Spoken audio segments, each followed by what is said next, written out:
here to deliver a keynote speech and to tell you everyone, last year I wrote a book on cryptocurrency revolution. So today we are going to talk about blockchain and cryptocurrency. So how many of you are already aware of the term? Any of you know about the blockchain technology, or any one of you have ever invested in the cryptocurrency? No one. You haven't heard about it. Nobody's had the money. None of you ever heard about it. Okay, but you are not into it. None of you. Okay, so today I am going to enlighten you about it. So let's start with the first slide. So let me tell you a story of a Bitcoin. You all have heard about it. In 2008, a computer programmer, an anonymous programmer named Satoshi Nakamoto, invented Bitcoin, which is a digital currency, which is a new thing at that time. And it is based on blockchain technology. Gradually, computer freaks, computer programmers grew interest in it, and in 2011, one Bitcoin is worth $1. Today, one Bitcoin is worth 20,000 USD. But last year in May, in 2021, one Bitcoin is worth 65,000 USD. Now you can imagine the worth of the cryptocurrency and its boom. So let us move to the next slide and talk about the blockchain. Because as I told you that Bitcoin is based on blockchain technology. So what actually the blockchain technology is? You all have used a ledger in your life. A combination of row and column in which you have written your transaction details, your credit and debit information, or you can say the bank statement chart. You all have seen it, right? Or you ever have noted the transaction details of your daily life or your organization or your company, in which you have input the product name and the cost of it and how much of it is sold or is in the stock. It is known as ledger. Previously, we used it in a manual form. Later on, when the Web 2 came, when the websites and the computer technology came, we started using spreadsheet softwares. Excel. You all have used it. But the problem with the Excel and the digital ledger is it is centralized. It is owned by an individual or a company or a government, which means it can be manipulated, the data can be corrupted. So that's why we can see the widespread corruption in the world. So to overcome this problem, Satoshi Nakamoto invented the blockchain technology, and in it built is Bitcoin, a digital currency.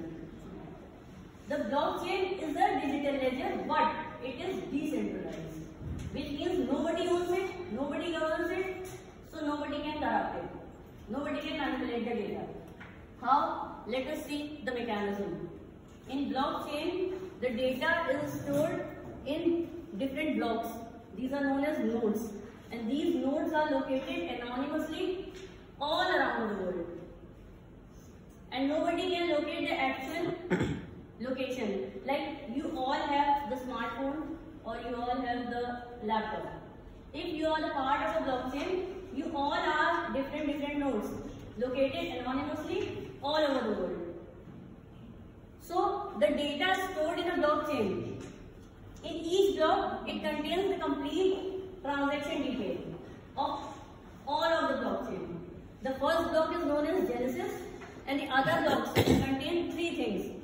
The one is data, the information, the transaction detail, and the second is hash. Hash is a unique address, a unique code of a node through which it is identified, and a previous hash, the unique code of a previous block from which it is connected. So each and every block is interconnected with each other, having a complete transaction history. So if you want to modify a data in a block, like if you are saying that how decentralization works, how the decentralized blockchain works. So if you want to modify a data in a one block, you have to modify the data in each block. Then only the data in the blockchain can be manipulated. And to manipulate the blockchain, you need consent of 51% of the nodes of a blockchain, which is quite impossible because the nodes are located all over the world. And it works on a proof of work mechanism, which means you need to spend 10 minutes in each node to modify the data. Now imagine if a blockchain contains millions of nodes, you need to spend 100 or 200 years to manipulate the data. So that's why it is quite impossible to manipulate the data in a blockchain, thus making it reliable, secure, safe and efficient. Right? Now let's move to the next slide. Like I already told you that a blockchain creates a trusted, unfilterable, uncensorable repository of data and information that is accessible worldwide because the nodes are located all over the world. Now let me brief you about Web 2 and Web 3. Like I already told you, in Web 2 we use websites which start with https://. So the website is owned by any individual, any organization or a government, and the data in the website can be manipulated anytime. It can be changed, it can be edited.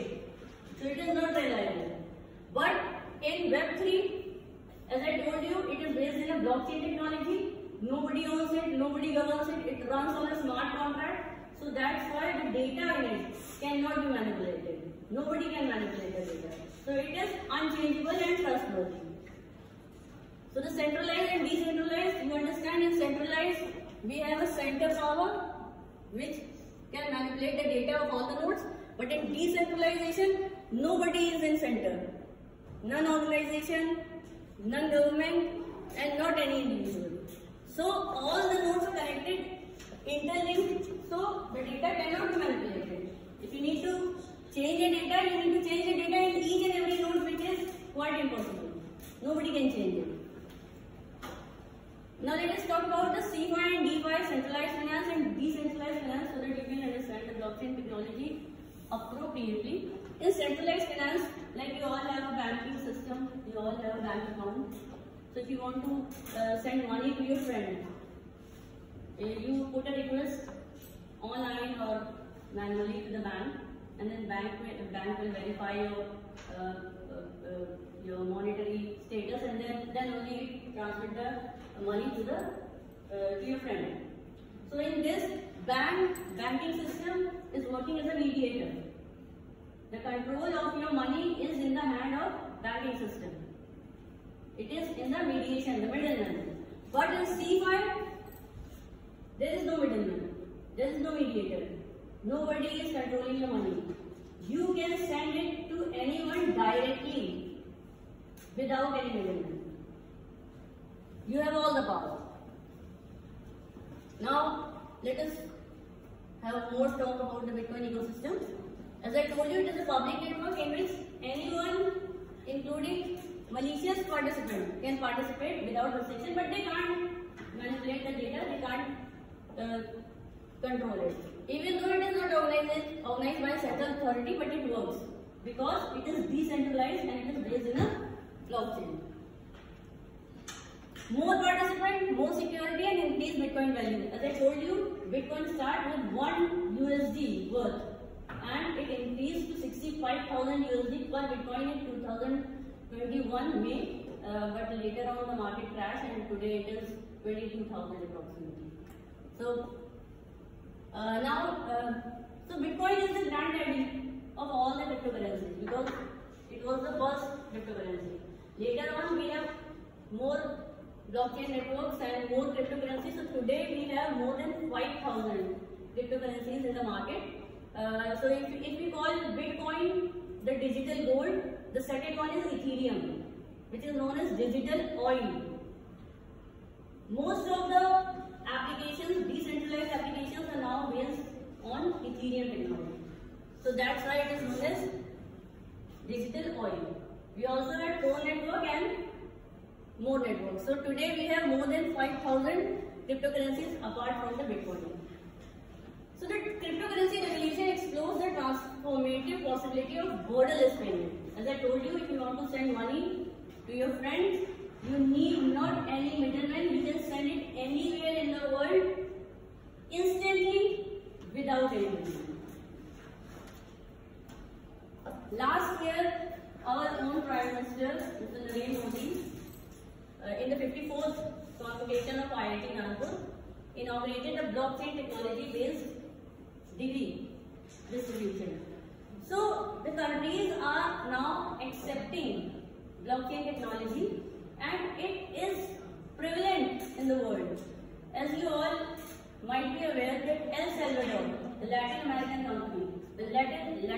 country, is the first country which adopted Bitcoin as its legal tender, and it gives 30 USD worth of Bitcoin to each of its citizens.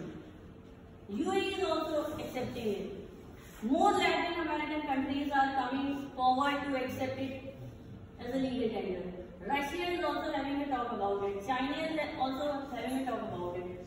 So we can see in coming years that most of you have only heard of the term, but you are not into it. But in coming years, you have to be into it, because it is going to change the world. It is already changing societies gradually, so it is going to change the world. So you can see that this cryptocurrency revolution, this blockchain technology is going to be in each and every country and in each and every organization. They have to accept it to curb the corruption, because corruption is widespread. And in blockchain technology, if we maintain our data in blockchain technology, we cannot corrupt it. Nobody can corrupt it. So we can have a safe, reliable and efficient system, which is going to create a corruption-free society. Alright, so I hope I have made my point clear. And any one of you have any query about the blockchain technology or cryptocurrency, you can ask me.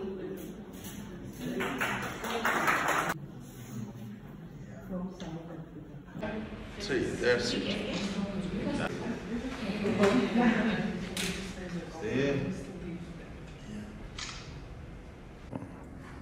So this is a conference clip.